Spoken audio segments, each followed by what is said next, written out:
বিসমিল্লাহির রহমানির রহিম। আসসালামু আলাইকুম রহমতুল্লাহি ওবরকাতু। প্রিয় ভিউয়ার্স, আজকে আপনাদের সম্মুখে সুন্দর একটি আলোচনা নিয়ে আসছি। যে আলোচনাটি হলো মানুষের আমানত। আমানত সম্পর্কে রাসূল সাল্লাল্লাহু আলাইহি ওয়াসাল্লাম আজকের হাদিস শরীফে কি বলেছেন আমরা একটু দেখব। আমাদের জীবনে সবচাইতে গুরুত্বপূর্ণ একটি অধ্যায় কোরআনুল কারীম। আমাদের জীবনে আরেকটি গুরুত্বপূর্ণ একটি অধ্যায় হলো নবীজির হাদিস। এই দুটি জিনিস যদি আমরা আঁকড়ে ধরি তাহলে আমাদের জীবন সার্থক হয়ে যাবে। দুনিয়া হবে শান্তি, পরকালে আমরা পাব মুক্তি। আল্লাহ রব্বুল আলামিন আমাদেরকে সেই হাদিসগুলা সঠিকভাবে মানার তৌফিক দান করুক। সকলে বলি আমিন। আসুন আমরা দেখি হাদিসটি কি।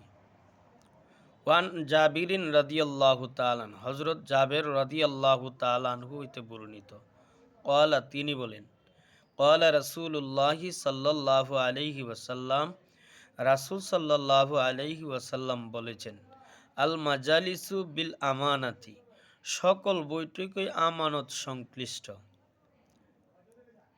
বৈঠক, আমরা যদি কেউ কোনো সমস্যায় পড়ি, কারো কোনো ক্ষতি করতে চাই বা কারো কোনো উপকার করতে চাই, তাইলে অনেক সময় আমরা বৈঠকে বসি। তো এই বৈঠকটাকে আল্লাহর হাবিব আমানত সংশ্লিষ্ট উল্লেখ করেছেন। যে বৈঠকগুলো আমরা করি এর মধ্যে তিনটি মজলিস, তিনটি বৈঠকের কথা নবীজি আলাদা বলেছেন। ইল্লা সালাসাতু মাজালিসা, তবে তিনটি মজলিসের কথা আমানত স্বরূপ নয়। এই তিনটা বৈঠক আমানত না মানুষের জন্য, আর বাকি সমস্ত মজলিসগুলা আমানত, যদি আমরা সঠিকভাবে মানি। দেখেন, সাফকু দামিন হারামুন, সাফকু দামিন হারামুন, অন্যায়ভাবে হত্যা বৈঠকের সিদ্ধান্ত। একজন মানুষকে অন্যায়ভাবে মেরে ফেলবে, আপনি আমি আমরা অনেক লোক বন্ধুবান্ধব সবাই মিলে বসলাম, এই জিনিসটা গোপন রাখা যাবে না। এই জিনিসটা এই রকম বৈঠকে যদি থাকেন, যদি কারো ক্ষতি করতে হয় তাইলে তাকে জানায় দেওয়াটা উত্তম, যেন সে, তার যদি কোনো ভুল থাকে সে যেন মাপ চায়, বা যেভাবেই হোক সে যেন এই জিনিসটা সমাধান করতে পারে, সেই জন্যে তাকে জানায় দেওয়াটা উত্তম। কি জানায় দেবেন? যে অন্যায়ভাবে হত্যার বৈঠকের সিদ্ধান্ত, যে তোমারকে হত্যা করার জন্য তো একটা বৈঠক হইছে, তুমি এই বিষয় বা এই সমস্যা তোমার, তুমি এটা সমাধান করো। তখন সে জানে না তার বিভিন্ন দিকগুলা সমাধান করার চেষ্টা করবে। এই চেষ্টাটা, এটা একটা বড় একটা ইবাদত। আও ফারজুন হারামুন, আও ফারজুন হারামুন, গোপনে বেবিচারের ষড়যন্ত্রের কথাবার্তা। যদি কেউ কোনো খারাপ কাজ করতে চায়, তাইলে যদি কয়েকজন মিলে বৈঠক করে, তাইলে এটা তার ফ্যামিলি মানুষকে জানায় দেওয়া, যাতে এই বেবিচারে লিপ্ত না হইতে পারে মানুষ, বেবিচারিটা যাতে না হয়, সেই বিষয়টাও জানায় দেওয়া। 3 নাম্বার, আউক তিতাউ মালিন বিগয়রি হাক্কিন, অন্যায়ভাবে কারো সম্পদ ছিনিয়ে নেওয়ার গোপন কথাবার্তা।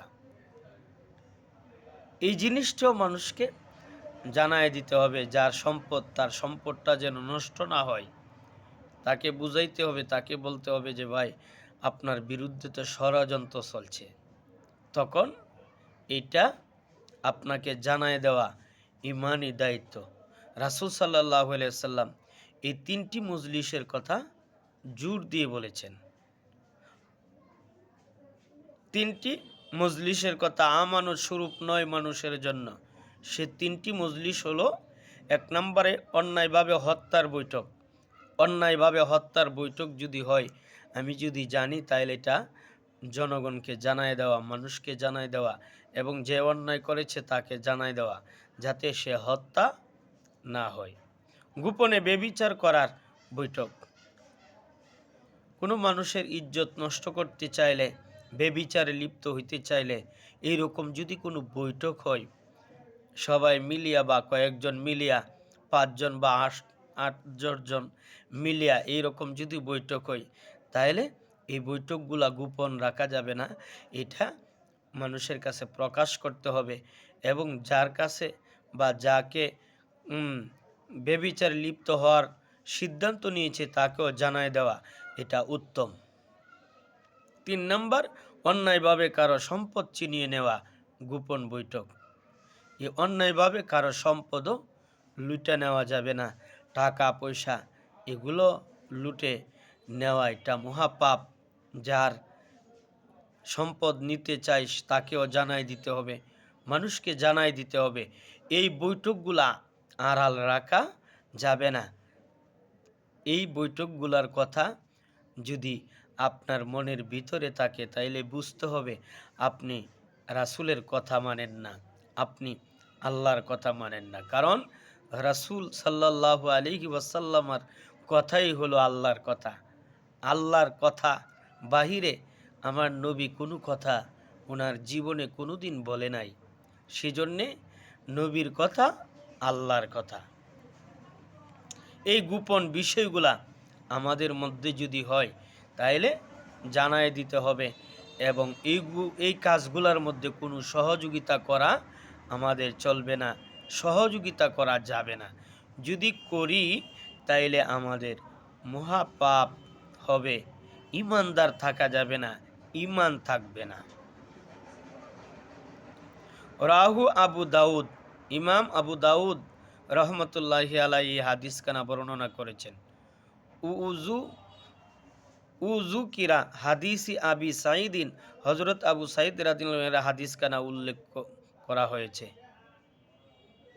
মিন বাবিল মুবাশিরা, যৌন সঙ্গম অধ্যায়ে থেকে 4840 নম্বর হাদিস, কিতাবুল আদব, মিশকাত শরীফ।